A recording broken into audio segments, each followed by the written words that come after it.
He was not supposed to win. Not against NATO. Not against the world's most advanced militaries. And definitely not with a jet built by a nation of only 10 million people. Yet in early 2024, Sweden's Gripen E did exactly that.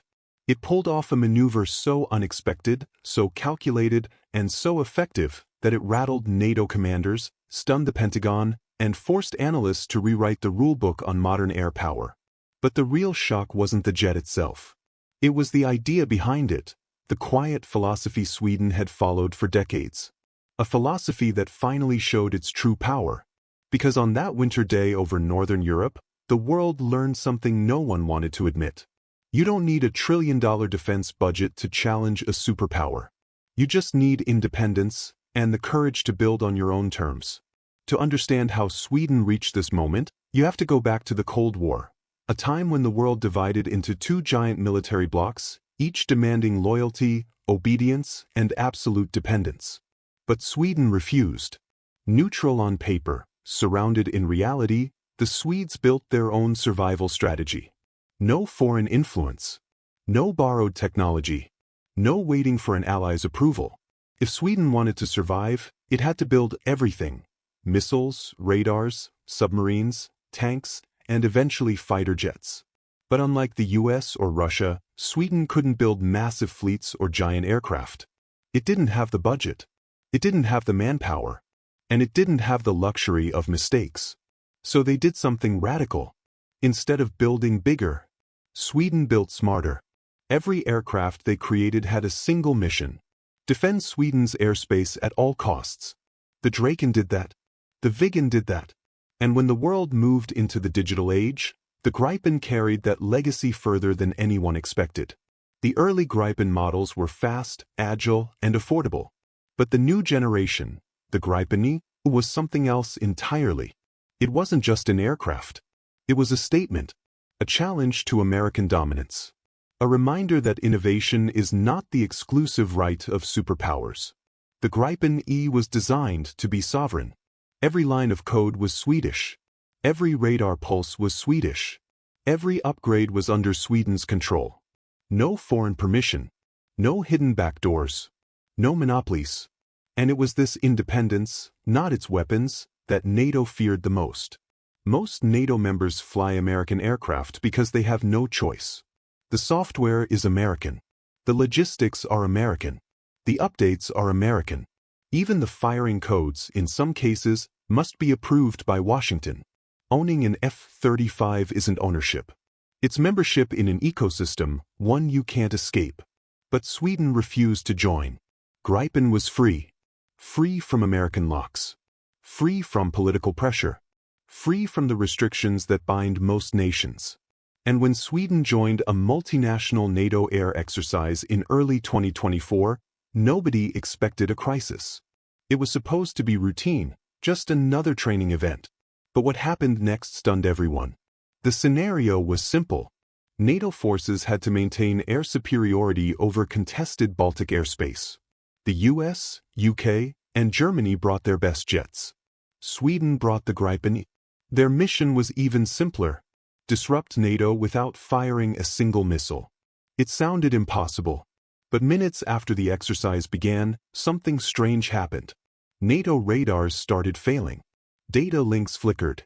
WACS systems, the eyes of NATO, began to break up.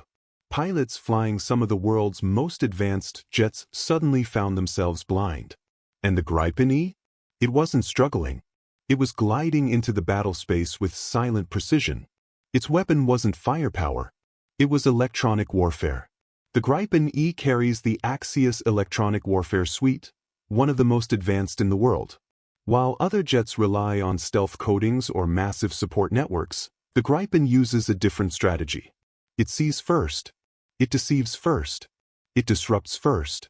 To NATO's integrated network, the Gripen E didn't just enter the battlefield. It rewrote the rules. The AXUS system scanned enemy radar signals, analyzed them, mimicked them, jammed them, and then flooded the electromagnetic spectrum with controlled chaos. It confused NATO radars.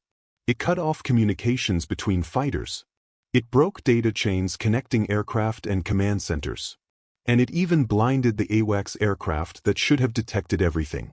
In the debriefing, NATO analysts were forced to confront an uncomfortable truth. They had lost command and control faster than anyone thought possible.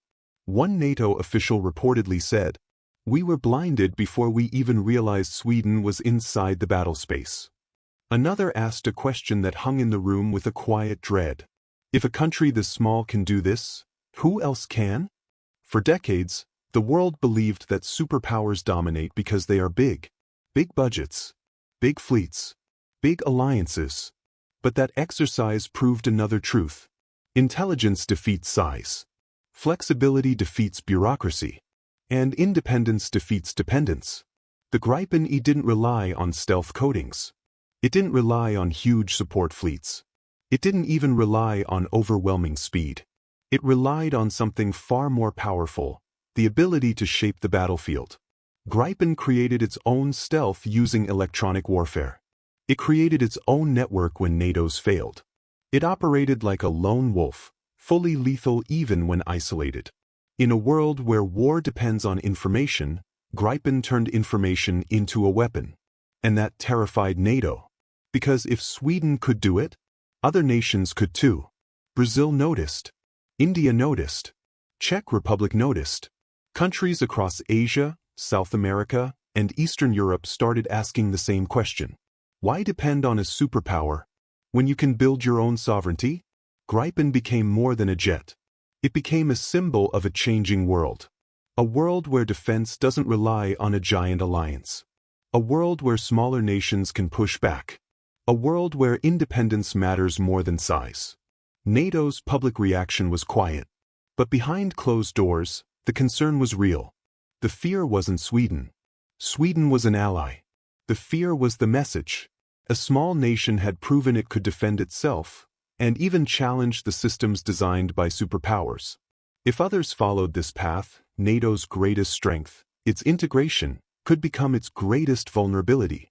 Because integrated systems can be blinded. Networked forces can be jammed. Shared technologies can be disrupted. And the Gripen E showed exactly how that could happen. It wasn't a threat. It was a warning. A reminder that the battlefield is changing. A reminder that the next generation of conflicts won't be won by huge fleets or massive budgets. They'll be won by nations that control their own technology.